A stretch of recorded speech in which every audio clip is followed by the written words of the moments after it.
आज आपण मच्छी फ्राय करणार आहे। इथे मी ढोमी मासे घेतलेले आहेत आणि बांगडे घेतलेले आहेत। त्याला मी आता मसाला वगैरे लावून मिक्स करून मुरत ठेवते। 1 चमचा अद्रक पेस्ट घेतलेली आहे।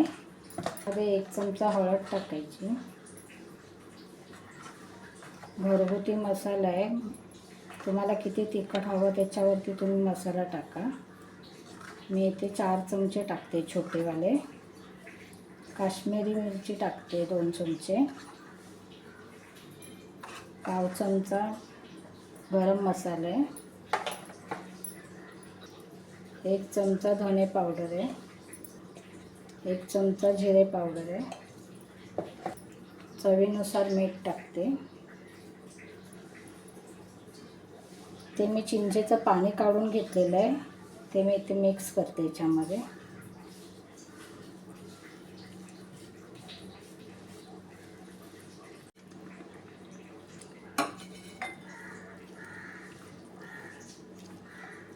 हे पूर्ण मिश्रण आपण माशांना लावून घेऊया।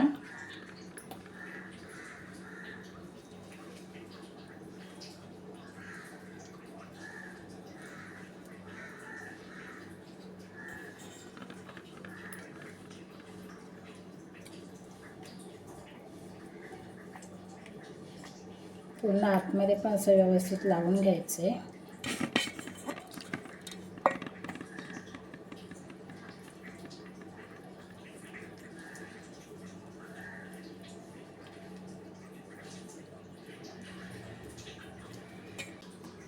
अशा प्रकारे मसाले आपण सगळ्या माशांना लावून घेतलेले आहे। असे व्यवस्थित हे बघा, बांगड्याला पण आतून वगैरे व्यवस्थित लावून घ्यायचं आहे आणि हे मुरत ठेवायचे अर्धा तासभर।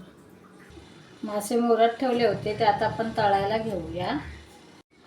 गॅस पेटवते, इथे मी फ्राय पॅन ठेवते करायला।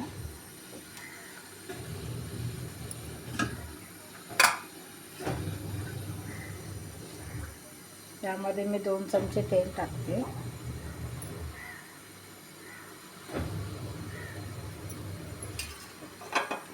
तेल सगळीकडे असे पसरवून घेऊया।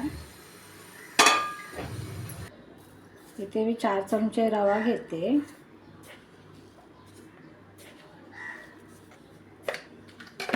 मध्ये थोडीशी हळद टाकते।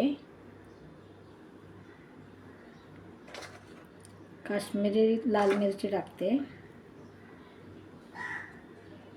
थोडासा घरगुती मसाला। सर्व मिश्रण एकजीव करून घेऊया।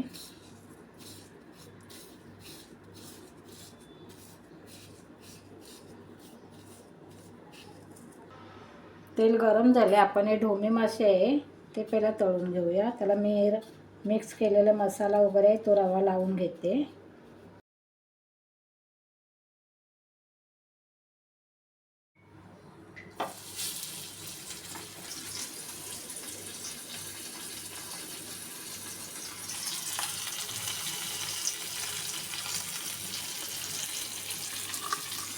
व्यवस्थित असा रवा लावून सगळ्या बाजूने चांगले तळून घेऊया आपण मासे।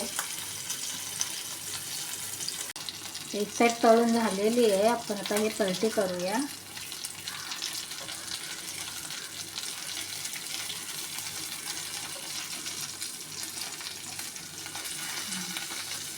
दुसरी बाजू पण तळून झालेली आहे। आता हे आपण काढून घेऊया।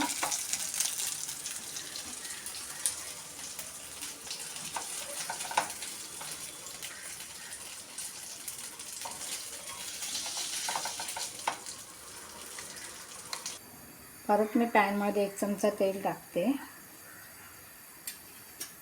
हे आपण बांगडे मसाला लावून ठेवले होते, रवा लावून तळून घेऊया।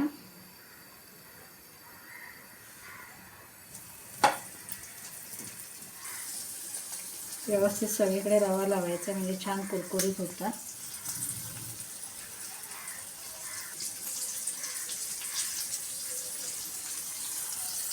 बांगडे दुसऱ्या साईडने तळून घेऊया।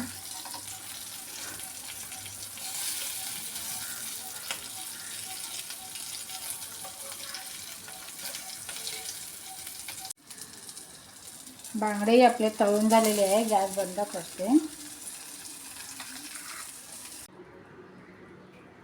मासे तळून झालेले आहे. मी आता हे प्लेटमध्ये काढते.